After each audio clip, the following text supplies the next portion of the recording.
పసికందులను అంగట్లో సరుకుల్లా ధర నిర్ణయించి కూడా అంతర్రాష్ట్ర ముఠా ఒక సంస్థ కూడా నడుపుతుంది, ఒక రాకెట్ని అయితే నడుపుతుంది. వాళ్ళ గుట్టు రట్టునైతే చేశారు.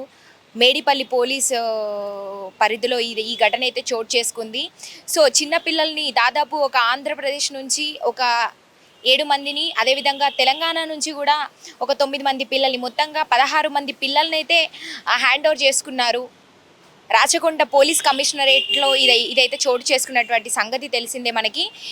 సో నిన్న దీని గురించి పోలీసులు వివరాలు ఇస్తూ కూడా రామకృష్ణ నగర్లో ఒక ఫస్ట్ ఎయిడ్ క్లినిక్ నడుపుతున్నటువంటి శోభారాణి, అదేవిధంగా బోడుపల్లికి చెందినటువంటి హేమలత, వీళ్ళంతా కూడా ఒక ముఠాగా ఏర్పడి పూణే అదేవిధంగా ఢిల్లీ నుంచి కూడా ఒక ముఠానైతే ఏర్పరచుకొని అక్కడ కిరాయి గుండాలు ఎవరైతే ఉంటారో వాళ్ళని కొంతమందిని ఏర్పరచుకొని చిన్నపిల్లలు ఎవరైతే బాగా సంతానం ఎక్కువ ఉన్నటువంటి పిల్లల తల్లిదండ్రుల దగ్గరికి వెళ్ళి, అంటే వీళ్ళంతా కూడా ఒక రాకెట్ అయితే నడుపుతున్నారని కూడా తెలుస్తుంది మనకి. సో సంతానం ఎక్కువ ఉన్నటువంటి వాళ్ళ దగ్గరికి వెళ్ళి కూడా వాళ్ళ చిన్నపిల్లల్ని ఎవరైతే వాళ్ళు కొనుగోలు చేయడము, ఇంత ధరకి మేము కొంటానని చెప్పడము, అదేవిధంగా పిల్లలు లేని వారి దగ్గరికి వెళ్ళి వీళ్ళు అంటే చిన్నపిల్లల్ని అమ్మకానికి పెట్టడము, ఆడపిల్లలకైతే ఇంత 4 లక్షలు, ఒక అబ్బాయికి అయితే ఇంత అన్నట్టుగా చిన్నపిల్లలందరినీ కూడా ఒక అమ్మకానికి పెడుతున్నారు. అంగట్లో సరుకుల్లా కూడా అయిపోయింది ఈ రోజు పరిస్థితి. సో ఈ ఘటన అయితే రాచకొండ పోలీస్ కమిషనరేట్లో అయితే వెలుగు చూసింది. ప్రస్తుతం మనం ఇక్కడే ఉన్నాము, మధురనగర్లోని ఇక్కడ శిశు విహార్కి అయితే ఆ 16 మంది పిల్లల్ని అయితే తరలించినట్టుగా కూడా తెలుస్తుంది. అదేవిధంగా ఇక్కడ ఏదైతే దాదాపుగా కూడా ఒక 34 మంది పిల్లల్ని కూడా ఇంకా వాళ్ళు వెతికేటువంటి ప్రయత్నంలో అయితే ఉన్నారు. వాళ్ళ గురించి ఇన్వెస్టిగేషన్ అయితే ఒక పక్క కొనసాగుతుంది, విచారణ కూడా కొనసాగుతుంది. అదేవిధంగా శోభరాని వాళ్ళని కూడా, ఎవరైతే బోడుపల్లికి చెందినటువంటి హేమలత, వీళ్ళని కూడా అదుపులోకి తీసుకున్నారు పోలీసులు. సో వాళ్ళనైతే విచారిస్తున్నారు. ప్రస్తుతం ఇంకా 34 మందిని కూడా వీళ్ళు ఎక్కడికి తరలించారు, ఏ రాష్ట్రాలకి తరలించారు, ఇంకెక్కడెక్కడ ఉన్నారు పిల్లలు, ఎందుకంటే దాదాపు కూడా చిన్న పిల్లలు, సంవత్సరంన్నర అట్లాంటి పసికందులు, వాళ్ళకి అసలు మాటలు కూడా రానటువంటి స్టేజ్లోనే ఎక్కువ సంతానం ఉన్న వాళ్ళ దగ్గర నుంచి తీసుకొని అసలు పిల్లలు లేని వాళ్ళకు కూడా అంటే వాళ్ళని వెతుకుతూ వాళ్ళది ఒక ముఠాగా ఏర్పరచుకొని, అదేవిధంగా వీళ్ళంతా గ్యాంగ్ని కూడా పూణే ఢిల్లీ నుంచి తీసుకురావడము, ఇక్కడ ఇదంతా కూడా నడపడం, ఒక రాకెట్ అయితే నిర్వహిస్తున్నారు శోభరాణి గారు అని కూడా తెలుస్తుంది. సో రామకృష్ణ నగర్లో ఒక క్లినిక్ అయితే నడుపుతున్నారు ఆవిడ, ఆర్ఎంపీ డాక్టర్గా. సో ఒక ఆర్ఎంపీ డాక్టర్గా చేస్తూ ఇలాంటి ఒక క్రిమినల్ మైండ్ సెట్తో కూడా ఆవిడ చిన్న పిల్లల్ని అమ్మకానికి పెట్టడం అనేది చాలా ఆశ్చర్యాన్ని గురిచేసింది. ఇప్పుడు ఇదే కలకలం రేపుతుంది హైదరాబాద్లో. సో ప్రస్తుతం ఎవరైతే రాచకొండ పోలీస్ కమిషనరేట్లో పోలీసులు హ్యాండ్ ఓవర్ చేసుకున్నటువంటి పిల్లలు 16 మంది ఉన్నారో వాళ్ళని కూడా ఇక్కడ శిశు విహారికి అయితే తరలించడం జరిగింది. సో ప్రస్తుతం వాళ్ళు క్షేమంగా ఉన్నారంటూ కూడా పోలీసుల విచారణలో అయితే వెల్లడైంది. సో మనకైతే అనుమతి లేదు లోపలికి వెళ్ళడానికి, ఎందుకంటే వాళ్ళు చిన్నపిల్లలు కాబట్టి మనకి చూపించడానికి కూడా అసలు ఎవరికి కూడా పర్మిషన్ లేనటువంటి పరిస్థితి ఏర్పడింది ఇక్కడ. సో ప్రస్తుతం ఇక్కడ ఏదైతే కనిపిస్తుందో Durgabai Deshmukh government women's technical training institute అని ఉంది. దీని లోపలే మనకి ఈ రోడ్ లోపలే, ఈ వేలోనే మీ నక్క లోపలే చూసుకుంటే కనుక ఈ రోడ్ వేలోనే లోపల మనకి శిశు విహార్ అనేది ఉంది. సో అక్కడ పిల్లలందరినీ కూడా సేఫ్ అండ్ సెక్యూర్గా ఇక్కడికైతే తరలించినట్టుగా కూడా తెలుస్తుంది మనకి. పసికందులను అంగట్లో సరుకుల ధర నిర్ణయించి అమ్మేస్తున్న అంతర్రాష్ట్ర మానవ అక్రమ రవాణా రాకెట్ను గుట్టును మేడిపల్లి పోలీసులు రట్టు చేశారు. ఢిల్లీ, పూణేల నుంచి చిన్నారులను తీసుకెళ్లి తెలంగాణ, ఏపీ రాష్ట్రాల్లో విక్రయిస్తున్న ముఠాలోని 11 మందిని అరెస్టు చేశారు. వీరు 2-3 ఏళ్లుగా సుమారు 60 మందిని విక్రయించినట్టు తేల్చారు. ప్రస్తుతానికి వారి నుంచి కొనుగోలు చేసిన 16 మందిని గుర్తించారు. సదరు దంపతుల నుంచి ఆయా చిన్నారుల్ని స్వాధీనం చేసుకుని శిశు విహార్కు తరలించేందుకు ప్రయత్నించగా పెంచుకున్న బంధాన్ని విడదీయలేదంటూ కన్నీటి పర్యటం మండలంలో రాచకొండ పోలీస్ కమిషనరేట్ కార్యాలయం ప్రాంగణంలో నాటకీయ పరిణామాలు చోటు చేసుకున్నాయి. రాచకొండ పోలీస్ కమిషనర్ తరుణ్ జోషి మంగళవారం కేసు వివరాలు వెల్లడించారు. మేడ్చల్ మల్కాజ్గిరి జిల్లా ఫిర్యాజిగూడలోని రామకృష్ణ నగర్లో ఫస్ట్ ఎయిడ్ క్లినిక్ నిర్వహించే శోభారాణి, అదేవిధంగా బోడుపల్లికు చెందిన హేమలత, షేక్ సలీం,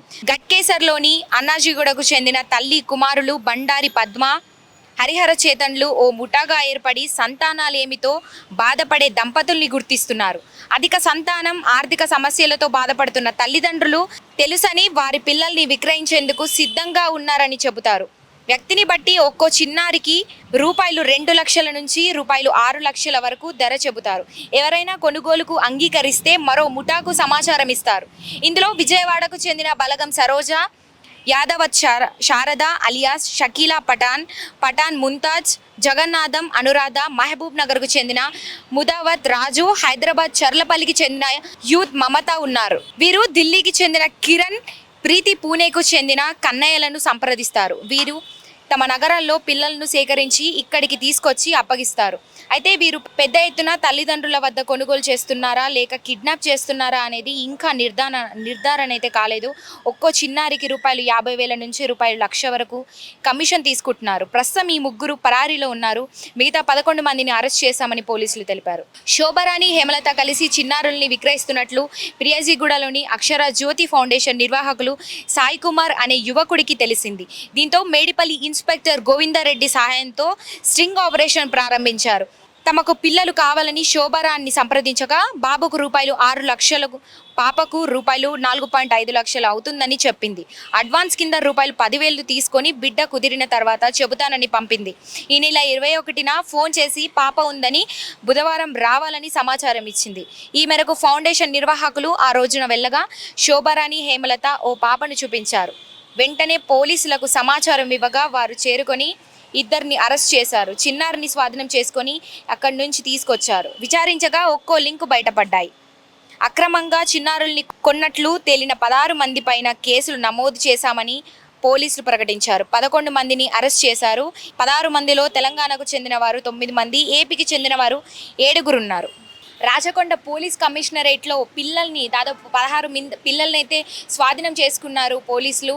అక్కడి నుంచి శిశు విహార్కి కూడా తరలించడం జరిగింది. సో అప్పుడు కంట తడి పెడుతూ కూడా కన్నీరు మున్నీరు అవుతున్నటువంటి పరిస్థితి కూడా ఏర్పడింది పోలీస్ కమిషనరేట్లో. ఎందుకంటే దాదాపు వాళ్ళు ఎప్పుడైతే చిన్న పిల్లల్ని తీసుకుంటారో అక్కడ వాళ్ళకు సంతానం లేక పిల్లల్ని తీసుకోవడం జరిగింది. కాబట్టి వాళ్ళు పెంచిన ప్రేమ బంధం, కన్నబంధం కన్నా కూడా పెంచిన ప్రేమ బంధం అనేది ఎక్కువగా ఉంటుందని మనం వింటూనే ఉంటాం.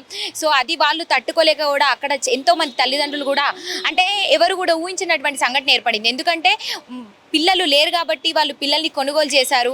కానీ ఇలాంటి ఒక పరిస్థితి వస్తుందని ఎవరు కూడా ఊహించలేకపోయారు. అందుకు వాళ్ళు ప్రస్తుతం పెంచిన బంధాన్ని కూడా వదులుకోలేక రాచకొండ పోలీస్ కమిషనరేట్లో కూడా కన్నీరు మున్నీరు అవుతూ ఉన్నటువంటి సందర్భాలు కూడా మనం చూసాము. మీరు విజువల్స్లో కూడా చూసుకోవచ్చు. వాళ్ళు అసలు తట్టుకోలేనటువంటి పరిస్థితి, బాధ ఏర్పడింది అక్కడ. ఎందుకంటే వాళ్ళు పోలీసుల కాళ్ళ వేళ్ళ పట్టుకొని కూడా మా పిల్లల్ని మాకు ఇచ్చేయండి, మేము పెంచిన ప్రేమ బంధం అయితే మాకు ఎక్కువగా ఉంది, మేము వాళ్ళని వదిలి ఉండలేమంటూ కూడా తట్టుకోలేక వాళ్ళ బాధను వ్యక్తపరుస్తూ కూడా కాళ్ళ మీద పడి కూడా బోరున మొరపెట్టుకుంటున్నటువంటి పరిస్థితి ఉంది అక్కడ. సో మొత్తానికైతే ఇది ఎన్ని విధాలు చూసినా కూడా ఇది ఇల్లీగల్. కాబట్టి ఒక ఇల్లీగల్ రాకెట్ను ఎవరైతే నడుపుతున్నారో శోభారాణి, అదేవిధంగా హేమలత, ఇలా దాదాపు చాలామంది ఉన్నారు. మొత్తంగా అయితే 11 మందిని కూడా రిమాండ్లోకి తీసుకున్నారు. వాళ్ళని అరెస్ట్ చేసినటువంటి సందర్భం కూడా ఉంది. సో వాళ్ళని రిమాండ్కి తీసుకొని మిగతా 34 మందిని కూడా ఎంక్వైరీలో అయితే చూస్తున్నారు. అదేవిధంగా పిల్లల్ని కూడా, ఇంకా మిగతా పిల్లల్ని దాదాపు 60 మంది పిల్లల్ని కూడా వీళ్ళు విక్రయించినట్టుగా కూడా తెలుస్తుంది. అయితే ఇక్కడ నుంచి ఒక 16 మంది పిల్లల్ని అయితే వీళ్ళు స్వాధీనం చేసుకున్నారు. పిల్లల్ని వాళ్ళని హ్యాండ్ ఓవర్ చేసుకొని అక్కడ నుంచి అయితే వాళ్ళని క్షేమంగా శిశు విహార్కి అయితే తరలించడం జరిగింది. ప్రస్తుతం పిల్లలు ఇక్కడే ఉన్నారు. కానీ అక్కడ ఉన్నటువంటి తల్లిదండ్రులు అయితే పోలీస్ కమిషనరేట్లో అక్కడే మొరపెట్టుకుంటూ కూడా మా పిల్లల్ని మాకు ఇవ్వండి, మేము పెంచుకున్న ప్రేమ మాకు ఎక్కువగా ఉంది, మా పిల్లలు లేకుండా మేము ఉండలేము అంటూ కూడా మేము పిల్లలు లేకే అంత డబ్బు పెట్టి పిల్లల్ని తీసుకున్నాము, ఇప్పుడు మీరు పిల్లల్ని దూరం చేస్తే ఎలా అంటూ కూడా పిల్లల్ని వదలక చాలా ఏడుస్తున్నటువంటి సందర్భం. అదేవిధంగా చిన్న పిల్లలు కూడా వాళ్ళని హత్తుకొని పోలీసులు వాళ్ళని తీసుకునే సమయంలో కూడా వాళ్ళు ఏడుస్తూ కూడా అసలు వాళ్ళ తల్లిదండ్రులను వదిలేలేకపోయారు. ఎందుకంటే పెంచిన ప్రేమ అలాంటిది. సో వాళ్ళు అసలు అక్కడి నుంచి వెళ్లకుండా అక్కడే ఉండి కూడా మొరపెట్టుకుంటున్నటువంటి పరిస్థితి చోటు చేసుకుంది అక్కడ.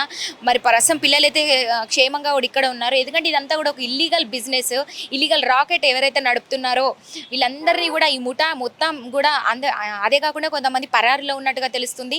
సో మొత్తానికి ముఠాను అందరినీ కూడా పట్టుకొని వీళ్ళని విచారించి అదేవిధంగా వీళ్ళని రిమాండ్కి పంపించాలి. ఇలాంటి ఇల్లీగల్ బిజినెస్లు, అదేవిధంగా ఒక చిన్న పిల్లలతో ఇలాంటి బిజినెస్లు ఎవ్వరూ చేయకూడని విధంగా కూడా అందరికీ శిక్ష వేయాలంటూ కూడా రాచకొండ పోలీస్ కమిషనరేట్ వాళ్ళు వెల్లడించారు. అదేవిధంగా ప్రస్తుతం దానికి ఒక పక్క విచారణ కొనసాగుతుంది. అదేవిధంగా మిగతా మంది పిల్లల్ని ఏ రాష్ట్రాలకు తరలించారంటూ కూడా ఒక పక్క విచారణ కొనసాగుతుంది. అదేవిధంగా ఇన్వెస్టిగేషన్ అయితే స్టార్ట్ చేశారు. అదేవిధంగా ఒక 11 మందిని ఈ ముఠాని రిమాండ్కి కూడా తరలించారు. ప్రస్తుతం వాళ్ళ రిమాండ్కి తీసుకున్నారు. ఇంకా మిగతా మందిని కూడా వాళ్ళు ఇన్వెస్టిగేషన్లో భాగంగా కూడా మిగతా మంది ఎక్కడున్నారు, ఎక్కడ పరారిలో ఉన్నారు, ఎవరెవరు ఉన్నారు, ఇంకా దీని నుంచి ఇంకా వివరాలు అయితే రావాల్సినటువంటి పరిస్థితి కూడా ఉంది. కడుపున మోయకున్న గుండెల్లో దాచుకుని పెంచుకుంటున్నాం, పేగుబంధం కాకుండా కంటి పాపలా చూసుకున్నాం, దయచేసి మా బిడ్డను తీసుకెళ్లొద్దంటూ దంపతులు ఓవైపు ఏడాది నుంచి 2 ఏళ్లుగా వారి ఆలన పాలనలో పెరిగిన పిల్లలు ఏడుపులు మరోవైపు. నేరేడ్మెట్లోని రాచకొండ పోలీస్ కమిషనరేట్ కార్యాలయం ప్రాంగణంలో కనిపించిన ఈ దృశ్యాలు చూపరులను కంటతడి పెట్టించాయి. నిందితుల నుంచి అక్రమ పద్ధతిలో పిల్లల్ని కొన్న 16 మందిని గుర్తించిన పోలీసులు ఆయా చిన్నారులతో సహా వారిని కార్యాలయానికి రప్పించారు. అనంతరం శిశు విహార్కు తరలించేందుకు ఏర్పాటు చేస్తుండగా ఇన్నాళ్లు వారిని పెంచిన మహిళలు ఒక్కసారిగా కన్నీటి పర్యతమయ్యారు. చిన్నారులు సైతం పోలీసుల దగ్గరకు వెళ్లకుండా మహిళలకు గట్టిగా హత్తుకొని మారం చేశారు. ఎట్టకేలకు 16 మందిని తీసుకొని వాహనంలో తీసుకెళ్తుండగా కొందరు దంపతులు అడ్డుగా నిలబడ్డారు. సంతానం లేదన్న బాధలో తెలిసో తెలియకో పిల్లల్ని కొనుగోలు చేశామని, ఏళ్ల తరబడి పెంచుకున్నాక దూరం చేస్తే ఎలా బతికేదంటూ కొందరు రోడ్డుపైనే కులబడి గుండెల విసేలా దోరించారు. ఈ 16 మందిలో 12 మంది ఆడపిల్లలు, 4 మగపిల్లలున్నారు. ప్రస్తుతం వీరిని అయితే తల్లిదండ్రులకు అప్పగించేటువంటి పరిస్థితి లేదంటూ కూడా రాచకొండ పోలీస్ కార్యాలయ కమిషనరేట్లోని పోలీసులు అయితే వెల్లడించారు. ఏదేమైనప్పటికీ కూడా పెంచకపోయినా సరే, మీరు కనకపోయినా పెంచారు, కానీ ఇది ఇల్లీగల్ బిజినెస్ కాబట్టి మీరు కొనుగోలు చేసి ఇదంతా ఒక రాంగ్ వేలో ఇలా తీసుకెళ్లడం అనేది కరెక్ట్ కాదంటూ కూడా పిల్లల్ని వాళ్ళు క్షేమంగా ఉండాలంటే కూడా శిశు విహార్కి తరలించాలంటూ కూడా వాళ్ళు మొత్తానికి శిశు విహార్కి అయితే తరలించడం జరిగింది. ప్రస్తుతం ఆ తల్లిదండ్రులు ఎంత కన్నీరు మున్నీరు పెట్టుకొని ఎంత రోధించినప్పటికీ కూడా వాళ్ళకి పిల్లల్ని అప్పగించేటువంటి ప్రసక్తి లేదంటూ కూడా పోలీసులు అయితే వెల్లడించారు. మరోపక్క ఒక 11 మందిని రిమాండ్కి పంపించగా మిగతా ఇంకా ఈ ముఠాలో ఈ రాకెట్లో భాగంగా ఇంకా కొంతమంది ఉన్నారో వాళ్ళ గురించి కూడా వివరాలు తెలియాల్సినటువంటి పరిస్థితి ఉంది. సో వాళ్ళ గురించి అయితే ఇన్వెస్టిగేషన్ కొనసాగుతోంది. ఒక పక్క రిమాండ్కి తీసుకున్నటువంటి వాళ్ళని విచారిస్తున్నారు. ఎందుకంటే మిగతా 34 మంది పిల్లలు ఎక్కడున్నారంటూ ఒక 16 మందిని అయితే హ్యాండ్ ఓవర్ చేసుకున్నారు, కానీ ఇంకా 34 మంది పిల్లలు, ఎందుకంటే చాలా చిన్న పిల్లలు వాళ్ళు ఎక్కడున్నారంటూ కూడా వీళ్ళని విచారిస్తున్నారు. తగినటువంటి శిక్ష వేయాలి వీళ్ళకంటూ కూడా పోలీసులు వెల్లడించడం అయితే జరిగింది. అదేవిధంగా శోభారాణి అయితే తప్పించుకున్నటువంటి పరిస్థితి కూడా అక్కడ, అంటే ఆమె ఏదైతే యాక్టింగ్ చేస్తుందో, నేను క్లినిక్ నడుపుకుంటున్నాను, ఇదంతా నాకు సంబంధం లేదంటూ కూడా, అదేవిధంగా తను మాట్లాడినటువంటి ఫోన్ కాల్స్ రికార్డ్స్ కూడా బయటికి లీక్ అయితే అయ్యాయి. సో దీంట్లోనే తెలిసిపోతుంది శోభారాణి అంతా కూడా క్లియర్ కట్గా ప్లాన్తో ఒక పక్క క్లినిక్ రన్ చేస్తూనే ఈ చిన్న పిల్లల్ని ఒక ముఠాగా వీళ్ళని ఏర్పరచుకొని చిన్నపిల్లల్ని అమ్మకాలకి పెట్టిందని కూడా తెలుస్తుంది. ముఖ్యంగా మూల సూత్రధారి శోభారాణి అని కూడా తెలుస్తుంది మనకి. సో వీళ్ళనైతే ప్రస్తుతం విచారణ కొనసాగుతుంది. పిల్లలైతే ప్రస్తుతం క్షేమంగా ఉన్నారు శిశు విహార్లో. ఇది వాళ్ళ న్యూస్. కెమెరామెన్ సంజయ్తో రిపోర్టింగ్ భానుశ్రీ, హైదరాబాద్.